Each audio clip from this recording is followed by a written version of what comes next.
Tommy Morrison è stato uno dei pugili più promettenti degli anni 90.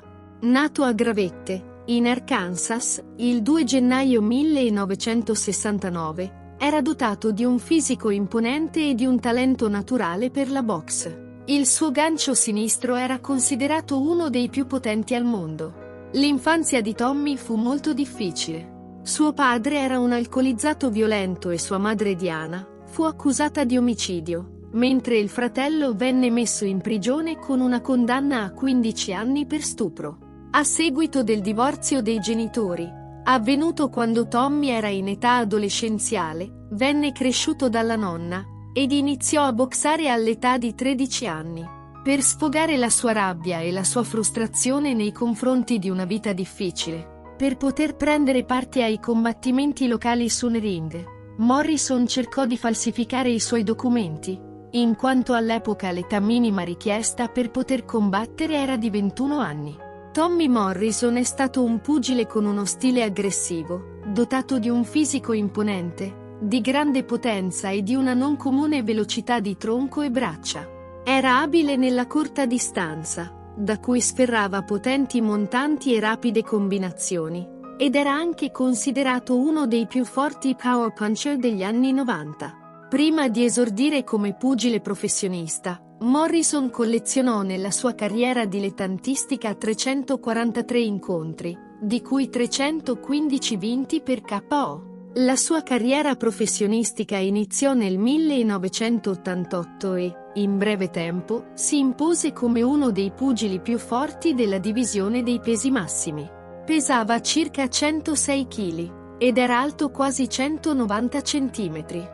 Nel 1993, a soli 24 anni, conquistò il titolo mondiale dei pesi massimi WBO, battendo ai punti il 44enne George Foreman. La vittoria su Foreman fece di Morrison una star mondiale, e il pugile fu soprannominato la Speranza Bianca, essendo l'unico pugile bianco riuscito ad affermarsi in uno sport dominato da atleti di colore. Il soprannome The Duke, invece, gli venne dato perché era pronipote dell'attore John Wayne, a cui era stato assegnato lo stesso soprannome. Nel 1990, Morrison recitò nel film Rocky V nei panni di Tommy Gunn, un giovane pugile che sfida Rocky Balboa. Il ruolo di Gunn fu scritto appositamente per Morrison, e il film fu un successo mondiale.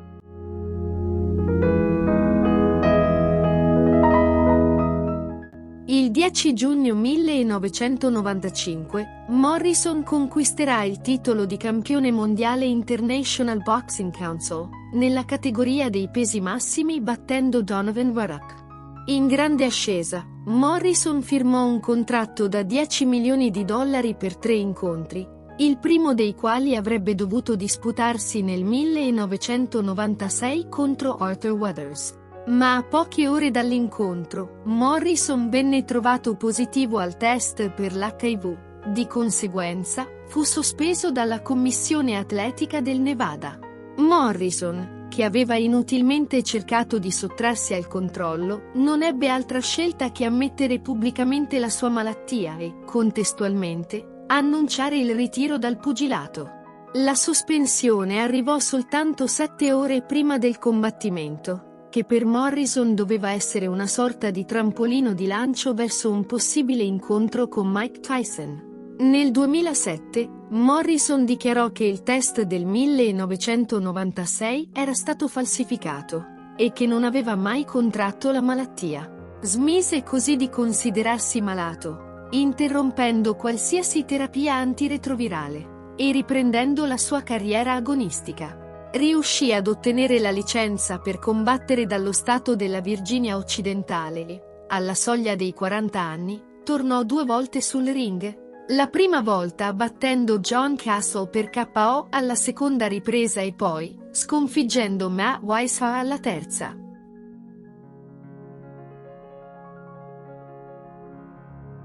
Chiuse così la sua carriera agonistica con un record di 48 vittorie, di cui 42 con KO, 3 sconfitte e un pareggio.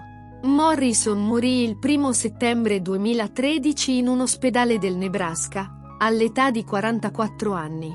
Secondo la moglie Trisha, morì a causa della sindrome di Guillain-Barré, mentre la madre Diana Morrison, poco prima del decesso del figlio, ammise che lo stesso era in fin di vita, devastato dall'AIDS. Sempre nella stessa occasione, raccontò che il figlio era infermo e immobilizzato a letto da 1 anno. La storia di Tommy Morrison è una storia di talento sprecato, di un potenziale enorme che non è stato mai pienamente realizzato. Morrison era un pugile di grande talento, ma la sua vita fuori dal ring fu caratterizzata da problemi e dipendenze che lo portarono alla rovina.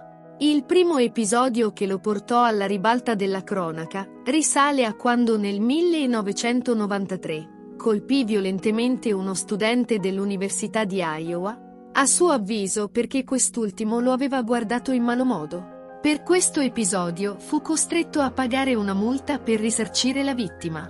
Nel 2000 venne arrestato e messo in prigione per 2 anni, dopo che l'anno precedente la polizia aveva trovato diverse armi e droghe nella sua auto.